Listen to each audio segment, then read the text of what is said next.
Le droit tout droit par celles et ceux qui le font, qui le défont, qui le défendent. Bonjour à toutes et à tous et bienvenue dans cette nouvelle émission de décryptage et d'analyse de certaines thématiques de droit. Une émission à retrouver une fois par mois et réalisée en partenariat avec l'Ordre des avocats au barreau d'Épinal. Pour cette première, nous nous intéressons aux faits divers. Qu'appelle-t-on véritablement faits divers? Pourquoi cela nous intéresse-t-il tous tant, nous tous, journalistes, publics, hommes de loi, journalistes? Y a-t-il plus d'affaires retentissantes dans les Vosges qu'ailleurs? Comment l'institution judiciaire s'en empare-t-elle? Élément de réponse avec nos invités en s'appuyant d'une part sur certaines de vos questions que vous nous avez envoyées et d'autre part sur des affaires connues de tous ici dans les Vosges. Stéphane Jurana, bonjour. Bonjour. Vous êtes le bâtonnier de l'Ordre des avocats au barreau d'Épinal. Merci d'être avec nous sur ce plateau. Et à vos côtés, Alain Bégel. Bonjour. Avocat à Épinal, bien sûr, et d'ailleurs futur bâtonnier à partir de janvier prochain. Janvier 2024. Vous êtes le bâtonnier élu, on dit. C'est exact, c'est l'expression consacrée. Merci à tous les deux donc d'être avec nous sur ce plateau. L'idée, pendant 26 minutes, c'est de parler de l'appréciation, de la vision, du traitement et de l'appréhension par le grand public des faits divers. On va diffuser quelques questions au cours de cette émission. Stéphane Jurana, énormément de choses à dire, évidemment, sur le phénomène fait divers. Mais petite explication déjà, qu'est-ce qu'un fait divers exactement ? Permettez-moi, avant de répondre à votre question, de vous dire que le barreau d'Épinal est très fier de participer à cette émission.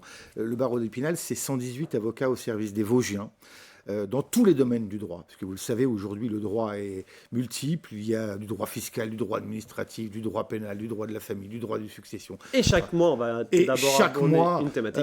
Les avocats seront présents, 2 avocats seront présents pour répondre aux questions des Vosgiennes et des Vosgiens dans le cadre de cette émission. Je voulais vous remercier d'avoir permis la création de cette émission. Et le barreau d'Épinal aura toujours un avocat ou 2 avocats spécialistes dans une matière pour répondre aux questions de vos téléspectateurs. Avec une vision, une approche des divers éléments et des divers acteurs de la justice plus large. Une évidemment. approche extrêmement pratique pour répondre aux questions du quotidien. Alors aujourd'hui, c'est la première. Qu'est-ce qu'un fait divers ? Qu'est-ce qu'un fait divers ? Un fait divers, c'est, journalistiquement parlant, c'est tout ce qui ne rentre pas dans les cases habituelles. C'est-à-dire ce qui n'est pas un problème de société, ce qui n'est pas sportif, ce qui n'est pas politique, ce qui n'est pas économique. Donc tout ce qui ne rentre pas dans une case, on l'appelle fait divers. Et dans les faits divers, qui font vendre, parce que tout le monde le sait, aujourd'hui, notamment pour la presse quotidienne régionale, mais pour la télévision également, les cartons d'audience, qu'on appelle les cartons d'audience, les cartons de vente, sont les faits divers. Alors pourquoi ça fait un carton ? On peut se poser la question, il y a certainement du ressort du psychologique, du ressort du voyeurisme derrière tout ça, parce que ça intéresse le public. Un fait divers, c'est souvent effectivement des crimes, c'est souvent du sang, c'est souvent de la peine, c'est souvent parfois de la haine, mais c'est aussi de la curiosité. Alain Bégel, le fait divers, Stéphane Jurana vient d'en parler, on est sur l'humain, on est sur la vie, parfois la mort, les blessures, etc. Évidemment, le grand public, beaucoup se disent « chien écrasé, fait divers, etc. ça ne m'intéresse pas ». Si, obligatoirement, ça intéresse tout le monde parce qu'on est sur le vivant. Oui, alors le bâtonnier Jurana a expliqué qu'à l'origine, les faits divers, c'est tout ce qui n'était pas classé ailleurs, politique, social, économie. Je crois qu'il y a eu un glissement sémantique. Maintenant, le fait divers, c'est effectivement maintenant les crimes. C'est plus le chat écrasé, c'est plus le camion qui a perdu sa cargaison dans le. Ça reste toujours des faits divers. Mais quand on parle de faits divers dans l'esprit du public, ce sont effectivement le compte-rendu des infractions, d'événements qui touchent les gens. Alors pourquoi on s'y intéresse autant ? Je pense qu'à la fois le fait divers, ça inquiète et ça rassure les gens. Ça inquiète les gens parce qu'ils se mettent à la place des victimes souvent en se disant ça pourrait m'arriver. Ils peuvent se mettre aussi à la place des auteurs. Quand vous avez un jeune homme qui commet une infraction, tous les parents se disent et si ça m'arrivait, et si mon fils ou si ma fille commettait une infraction de ce type. Donc ça inquiète les gens, ça les intrigue, il y a de la curiosité. Puis je crois que quelque part aussi, ça les rassure en se disant finalement, ça ne m'est pas arrivé à moi. On vit dans un monde difficile, mais bon, finalement, moi, je suis un peu tranquille. Mais on a toujours quand même la peur que ça arrive. Alors effectivement, pourquoi ça passionne les gens ?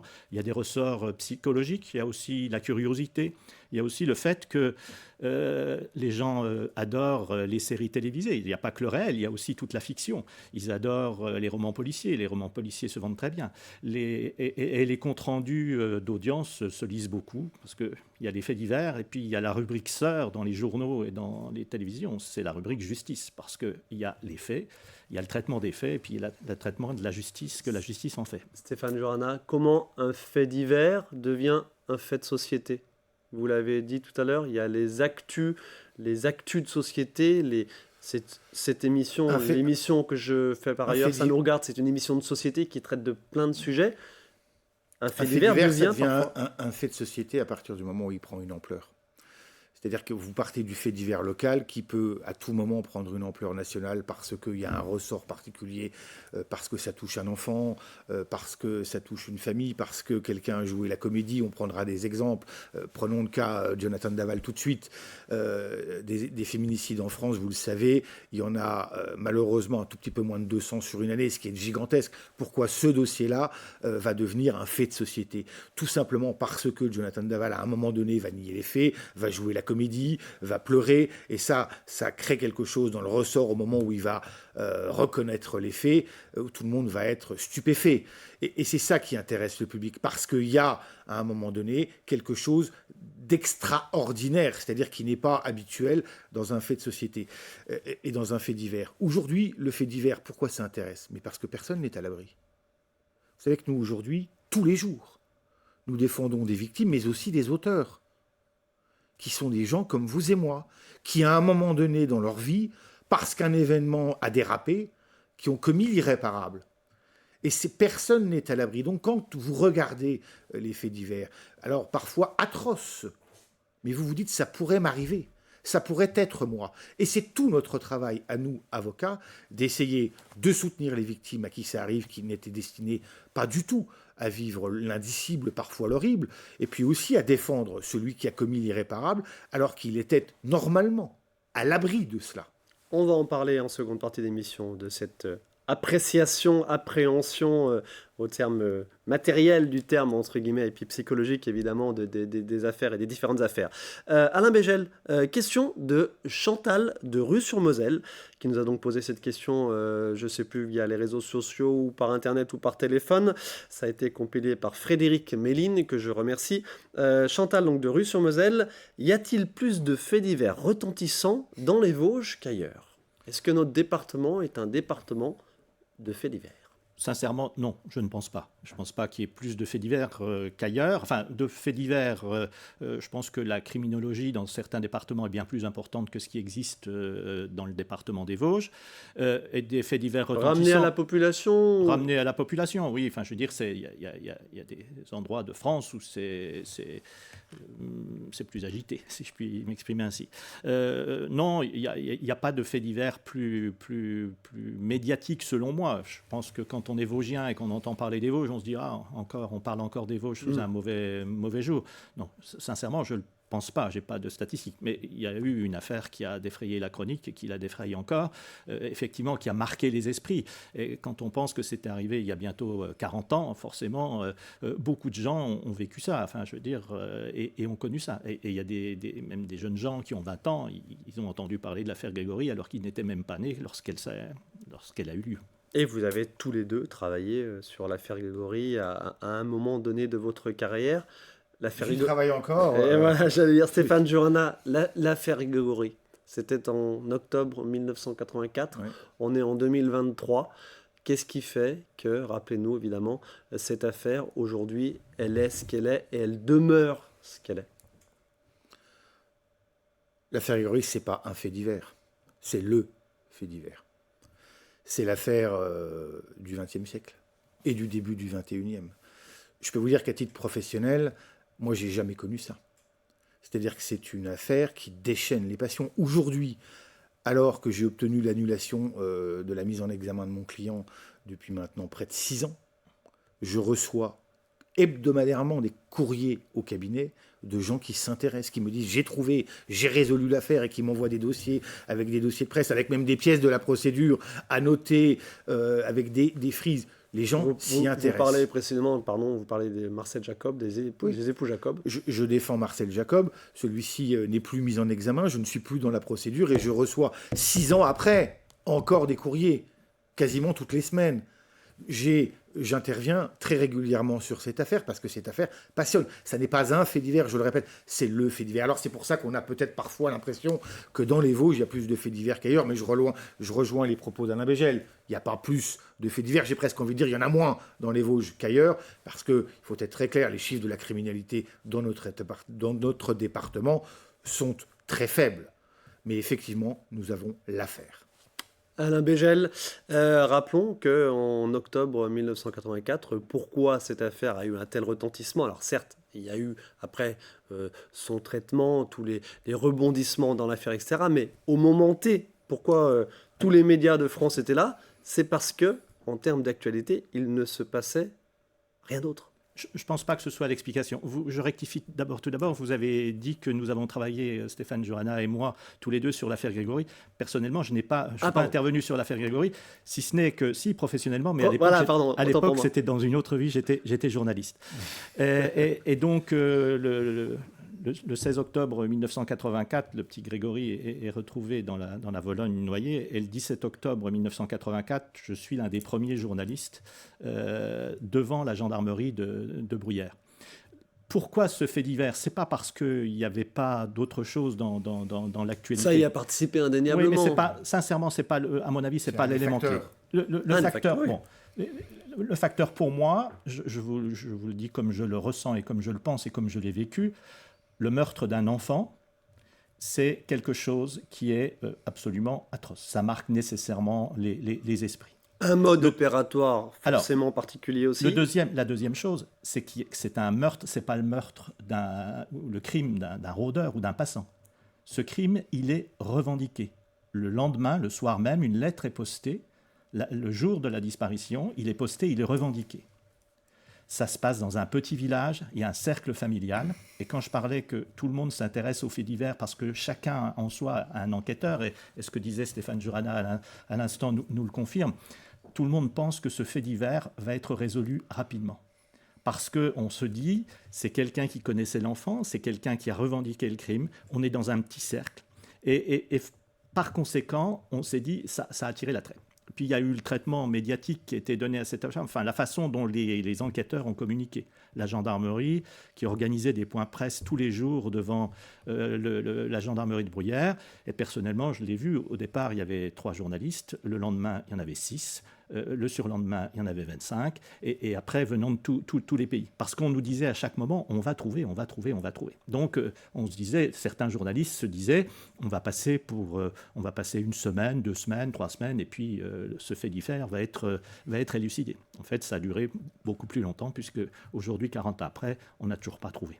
Stéphane Jurana, une petite question sur votre aspect psychologique à vous et l'implication des hommes de loi, alors des juges d'instruction, des avocats évidemment dans une affaire comme celle-ci. Quelle est-elle, mais quel impact ça a sur vous en tant qu'homme? Moi, je vais vous dire les choses avec franchise et honnêteté. On est le 15 juin 2017. Je suis en partance pour la cour d'assises des Vosges, où je vais défendre un accusé, j'ai envie de dire lambda. Et je reçois un coup de téléphone de la brigade de la section de recherche de Dijon qui me dit on a une personne en garde à vue qui souhaite votre assistance dans le cadre de l'assassinat de Grégory. J'explique aux gendarmes que je suis en partance par la cour. À ce moment-là, je ne comprends pas.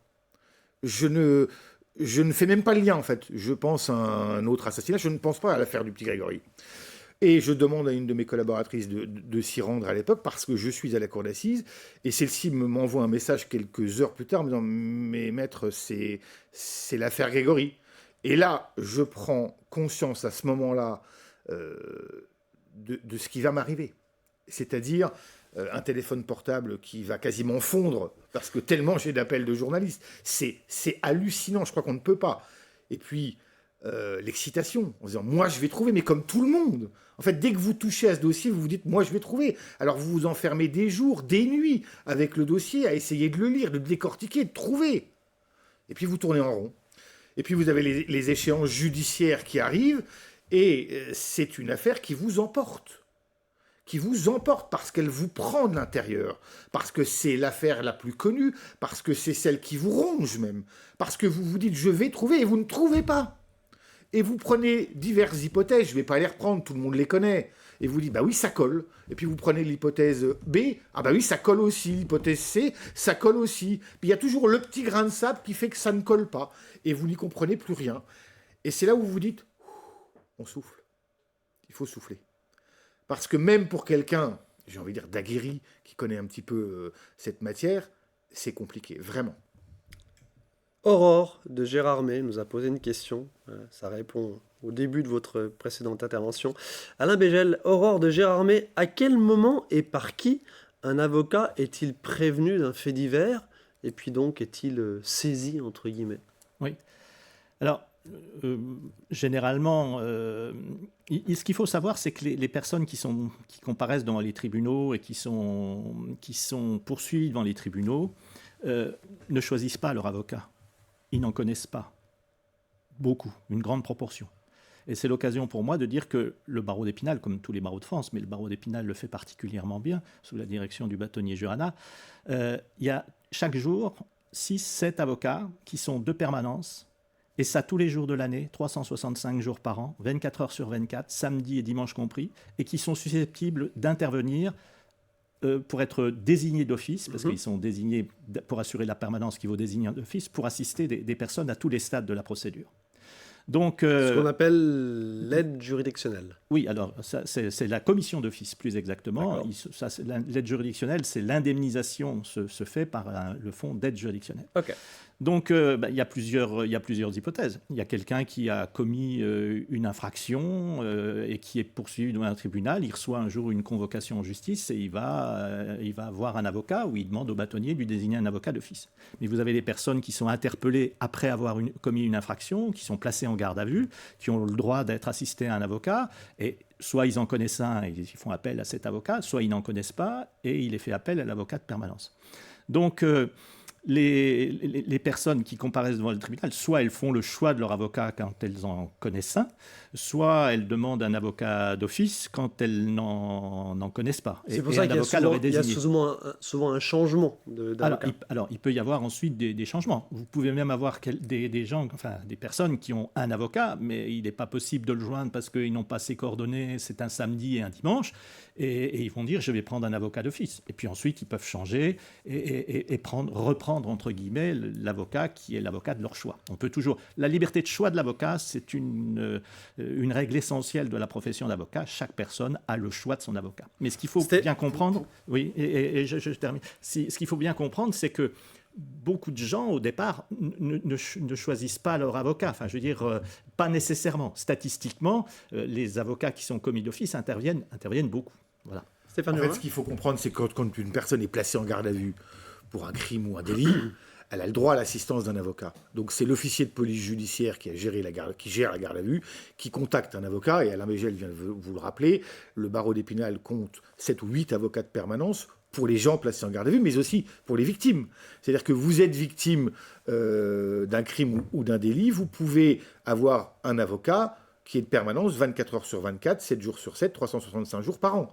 Et donc, nous accueillons et nous assistons les victimes, les auteurs présumés qui sont placés en garde à vue, notamment dans le cadre de confrontation, dès le placement en garde à vue. Donc, c'est à ce moment-là, pour répondre à vos questions, que nous sommes informés, c'est-à-dire très rapidement et avant tout le monde. Qu'est-ce qui motive votre choix, dans un dossier, d'aider l'auteur ou la victime ? Mais en fait, c'est des permanences pénales. Alors là, je parle des avocats de permanence. Ce sont les permanences. Donc en fait, si la victime veut un avocat, elle demande à l'officier de police judiciaire qui va contacter l'avocat de permanence. Donc c'est une liste. Et puis l'auteur, c'est une autre liste. Donc c'est, on va dire, le hasard. En revanche, pour un avocat choisi, qu'est-ce qui nous motive ? Très clairement, c'est la première personne qui vous contacte, puisque nos règles déontologiques font que si nous avons été contactés par la famille de la victime, nous ne pouvons plus ensuite, et c'est bien normal et naturel, intervenir pour l'auteur présumé, et vice-versa. C'est-à-dire que c'est le premier qui nous saisit, pour lequel nous devenons l'avocat. Soyons très clairs, il y a aussi des dossiers, évidemment, qui sont excessivement intéressants pour vous de défendre, notamment, je veux dire, des accusés et des prévenus. Si c'est difficile, ce sera d'autant plus vous savez, passionnant pour vous. L'honneur de l'avocat pénaliste, c'est quoi? C'est d'être aux côtés de celui qui n'a plus personne. C'est de l'autre côté de celui que tout le monde regarde comme une bête. C'est d'être aux côtés de celui qui est seul. Et vous êtes, à un moment donné, le dernier rempart, qui fait qu'on est un état de droit. L'avocat doit non pas excuser, non pas faire pardonner, ça n'existe pas, non pas être complice. On voit parfois aujourd'hui sur les réseaux sociaux notamment des gens qui s'en prennent à l'avocat comme s'il était l'auteur de l'infraction. C'est une hérésie, c'est une atteinte même à l'état de droit. L'avocat, il est là pour dire l'indicible, pour faire comprendre, pour expliquer, pour rien d'autre. Et c'est ça qui est important. Et c'est ça qui fait que nous sommes dans un état de droit. D'avoir toujours, face à tout le monde, face à la vindicte populaire parfois, d'être le dernier rempart, le bouclier. Alain Bégel, une question de Ali de Saint-Dié-des-Vosges sur le backstage un petit peu d'une affaire judiciaire, du traitement médiatique aussi d'une affaire. Vous, avocat, Ali de Saint-Dié nous dit « Que peut dire et ne pas dire un avocat à la presse ?» Que peut dire et ne pas dire un avocat à la presse? Alors, de mon point de vue, un avocat ne devrait rien dire à la presse. Je veux dire, si la presse ne venait pas... le journaliste ne venait pas à l'avocat, l'avocat pourrait très bien... Il y a des affaires qui sont traitées tous les jours auxquelles la presse ne s'intéresse pas et auxquelles l'avocat, je veux dire, n'a pas à parler de son dossier. Si vous êtes sollicité, évidemment, dans le cas de faits divers, notre job, on regarde la gravité de certains faits, c'est de solliciter les parties. On sait qu'un juge d'instruction, il ne va rien dire. Les avocats, ce sont les seules personnes qui sont susceptibles de nous dire quelque chose? Non, alors, d'abord, tout ce qui concerne le dossier, je veux dire, le secret de l'instruction s'impose. Quand il y a une instruction, sans cas d'enquête, on ne peut pas dire. Mais il y a des choses, on est obligé face à la pression médiatique. Stéphane Jurana disait à l'instant que les personnes sont parfois jetées en pâture. Certains ont parlé du tribunal médiatique. On peut parler aussi des réseaux sociaux. Quelqu'un est montré du doigt, il est soupçonné, etc. Et il est tout de suite cloué au pilori. Et donc, face à ça, vous ne pouvez pas... Le travail de défense, il commence aussi là, devant la presse, c'est-à-dire de dire « laissons l'institution judiciaire faire son travail ». Et nécessairement, on est bien obligé de canaliser, entre guillemets, cette fureur, cette haine qui peut venir du public. Pour moi, c'est comme ça que je conçois, si vous voulez, l'intervention de l'avocat dans ses relations avec les médias. Stéphane Jurana, la communication... C'est une stratégie comme une autre? Non, mais il faut aujourd'hui être très clair. On a un principe en France qui est le secret de l'instruction. Est-il respecté? La réponse est claire, non. Le secret de l'instruction n'existe plus en France. Alors s'impose-t-il à l'avocat? Ça dépend. Si vous êtes l'avocat d'une victime, il s'impose à vous. Si vous êtes l'avocat d'une personne mise en examen, si vous défendez l'auteur présumé, il n'y a plus de secret de l'instruction. La Cour de cassation et le Conseil constitutionnel sont venus tous les deux dire, récemment, à l'occasion de poursuites contre un avocat qui était poursuivi pour violation du secret de l'instruction, que l'avocat avait le droit de parler à la presse pour les raisons de la défense. Mais évidemment que ça peut nous servir. Vous avez aujourd'hui un code de procédure pénale qui prévoit que le procureur de la République peut s'exprimer.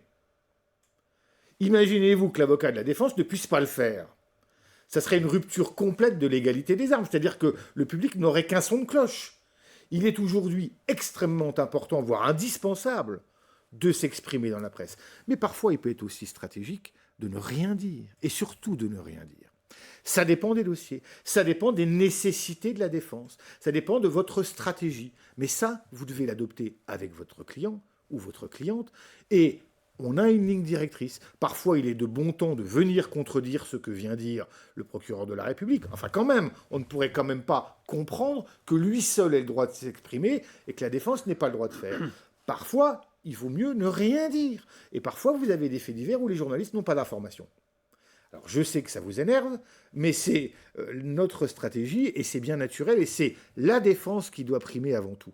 Donc moi personnellement, quand j'ai des messages à faire passer, je les fais passer. Quand je dois réagir à des déclarations, je réagis à des déclarations. Mais quand j'estime que je dois surtout ne rien dire, eh bien je me tais, même si ça n'est pas facile. Disons aussi clairement les choses, ce ne sont pas que les avocats qui peuvent dire des choses à la presse. Vous avez dit, le secret de l'instruction aujourd'hui en France n'existe plus. Il peut y avoir d'autres personnes de l'institution judiciaire.